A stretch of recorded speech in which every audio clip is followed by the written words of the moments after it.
যদি এই মুহূর্তে সর্বশেষ খবর বলেন, বেগম খালেদা জিয়াকে নিয়ে লন্ডনগামী এয়ার অ্যাম্বুলেন্সটি কখন উড়বে? উত্তর হচ্ছে উড়বে না। তাহলে বলতে পারেন যে এটি কেমন কথা হলো? বিএনপির পক্ষ থেকে তো বলা হয়েছে ৬ তারিখ আসবে, ৭ তারিখ উড়াল দিবে।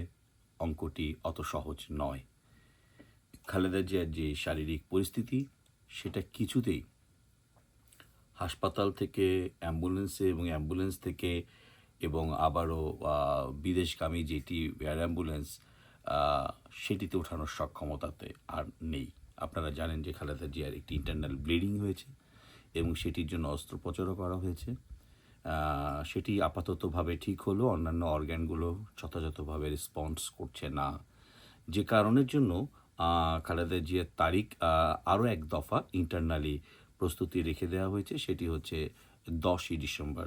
স্বাভাবিকভাবে চাইবে খালেদা জিয়াকে নিয়ে উন্নত চিকিৎসার জন্য বাইরে যেতে। আ কিন্তু আপনারা দেখবেন যে এখন একটি প্রশ্ন বেশ চাউর হচ্ছে। আম তবে কি এই যেই খালেদা জিয়া এবং তারেক রহমানের মাইনাস যে থিওরি, সেটি কি দলের ভেতরেরই চক্রান্তের একটি অংশ? এ কথা কিন্তু অলরেডি আলোচনায় চলে আসছে। যে কারণের জন্য এয়ার অ্যাম্বুলেন্সে করে খালেদা জিয়া আ আ চলে আসবেন লন্ডনে কাতারের আমির এ সিদ্ধান্তের যখন পুরো চূড়ান্ত ঠিক এমনই সময়ে কিন্তু অকস্মাৎ আমরা দেখতে পেরেছি যে তারেক রহমানের সহধর্মিণী বেগম জুবাইদা রহমান তিনি খুব তড়িঘড়ি করে শেষ মুহূর্তের ফ্লাইটে বাংলাদেশে এলেন। উনি কিন্তু ও সংবাদটি জানতেন যে কাতারের আমিরের দেয়া এয়ার অ্যাম্বুলেন্সেই তিনি ফিরবেন, প্রস্তুতি নেওয়া হচ্ছে। তাহলে কেন তিনি শেষ মুহূর্তে আসলেন? অনেকগুলো কারণ মনে করছেন। একটি হচ্ছে যে যখন অনেক রকম কথা উঠছিল দল এবং সামাজিক যোগাযোগ মাধ্যমে যে যখন আরাফাত রহমান কোকোর স্ত্রী শর্মিলী তিনি খালেদা জিয়ার সাথে সার্বক্ষণিক রয়েছেন। এই মুহূর্তে কোথায় ডাক্তার জুবাইদা রহমান? তারেক রহমান নানান কারণে আসতে পারছেন না বলছেন। উনি একটি বিশেষ কারণের কথা যেটি বলতে পারছেন না, এমনটিও বলা হয়েছে। নানান গুঞ্জনের ডালপালা, কেউ বলছেন তিনি সিটিজেনশিপ ত্যাগ করতে চাইছেন না। কেউ বলছেন যে তিনি অ্যাজাইলাম যেটি রয়েছে সেই প্রক্রিয়াও তিনি করতে চাচ্ছেন না। মানে কোনটি যে আসল সত্য সেটি এখন পর্যন্ত কারো জানা নেই। তবে এটি সত্য তারেক রহমান আসছেন না। সবাই তার অপেক্ষায় বলছেন, এটি বলছেন। ফলে এই দোলাচলে বিএনপির একটি গ্রুপ অত্যন্ত শক্তিশালী অবস্থানে আছে। এই গ্রুপে তারেক রহমান ছাড়া বাকি সবাই আছেন। এমনই এক চক্রে এই মুহূর্তে বিএনপি। আমরা দেখেছি যে দলের দুঃসময় খুব অলরেডি সব দল দেখে ফেলেছে। আওয়ামী লীগ দেখে ফেলেছে। আওয়ামী লীগে 111 এর সময় দেখে ফেলেছে কারা তার সাথে ছিল, কারা তার সাথে বেইমানি করেছে।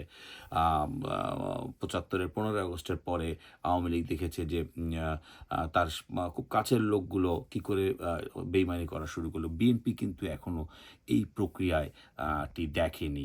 এখনো বেগম খালেদা জিয়া অফিসিয়ালি আ লা লাইফ সাপোর্টে আছেন। আ সো এখন পর্যন্ত পুরো বিষয়টি অত প্রকাশ্যে না হলেও দলের ভিতরে এই অংশটি অত্যন্ত শক্তিশালী।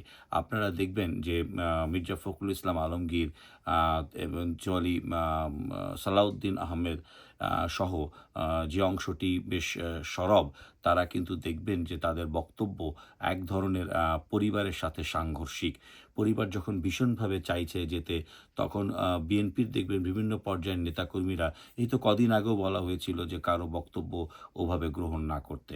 এখন কিন্তু দেখা যাচ্ছে যে হাসপাতাল থেকে বের হয়ে বিএনপির এক পর্যায়ের নেতা খালেদা জিয়ার সর্বশেষ অবস্থা বলছেন ওনার অবস্থা খুব খারাপ, মেকানিক্যাল ভেন্টিলেশন আছে। মেকানিক্যাল ভেন্টিলেশন কি সেটাও তার দলের এক চিকিৎসক সদস্য সামাজিক যোগাযোগ মাধ্যমে জানিয়েছেন কতটা সংকটে খালেদা জিয়া। আম তো বারবার তারিখ পেছানো হচ্ছে যাওয়ার কথা বলে, কোন তারিখে যাওয়া হবে বা না যাওয়া হবে। এরকম এক দোলাচলে কিন্তু অলরেডি বিএনপি রয়েছে। অর্থাৎ বিএনপি তারেক রহমান এখন সবচাইতে কঠিন পরিস্থিতি উপলক্ষ্য করছেন। একদিকে তার মায়ের এই সংকটময় সময় তার পাশে না থাকা বা দেখতে না পারার একটা আকুতি। আবার অপর পাশে তিনি বিএনপির বেশ কিছু নেতাদের তিনি আসল চরিত্র দেখছেন। আবার অন্যদিকে ডক্টর মোহাম্মদ ইউনূসের মেটিকুলাস ডিজাইনের ওরকে উনি মোকাবেলা করছেন। এমনভাবে মোকাবেলা করছেন দেখুন উনি কিন্তু বাধ্য হচ্ছেন ফেসবুকে পোস্ট দিতে, এটি নাকি শেখ হাসিনার 15 বছরে তার উপর নির্যাতন, সেটিরই বহিঃপ্রকাশ। আপনার এটিকে কোনোভাবে স্বাভাবিকভাবে দেখলে চলবে না। এটি কিন্তু সরকার তাকে দিয়ে করাচ্ছে। ওই সেই মূলার অংশ হিসেবে। তো সেই মূলাটির অবসান হয়তো দেখতে পারবেন। অফিসিয়ালি বলা আছে ১০ তারিখে রাষ্ট্রপতির সাথে নির্বাচন কমিশনের সদস্যরা যাবেন নির্বাচনের তারিখ জানতে। আবার ওই একই ১০ তারিখে খালেদা জিয়ার এখন পর্যন্ত সম্ভাব্য শেষ তারিখটি বেছে রাখা হয়েছে, যে খালেদা জিয়াকে বহনকারী এয়ার অ্যাম্বুলেন্সটি যাবে। আসলেই ১০ তারিখে কি ঘটবে এটি দেখার জন্য সবাইকে ১০ তারিখ পর্যন্তই অপেক্ষা করতে হবে।